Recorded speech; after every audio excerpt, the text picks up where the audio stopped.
एक अंक कॉमन असताना आता इथं कोणता अंक कॉमन आहे? एक आणि 4 आहे. आता आपल्या पहिली आणि दुसरी आकृती घेता नाही येणार. दोन अंक कॉमन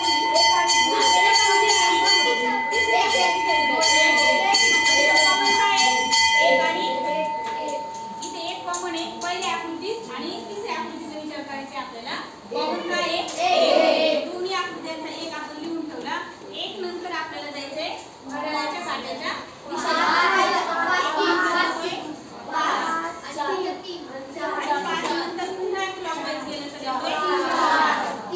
हे झालं पहिल्या आकृती संदर्भात. आता तेच आपल्याला पुढच्या आकृती संदर्भात एक कॉमन घेता. एक नंतर येतोय 3. या ठिकाणी 5 म्हणजे आपल्याला पहिला अंक 1 च्या विरुद्ध आहे असं सांगता येते. 5 संपला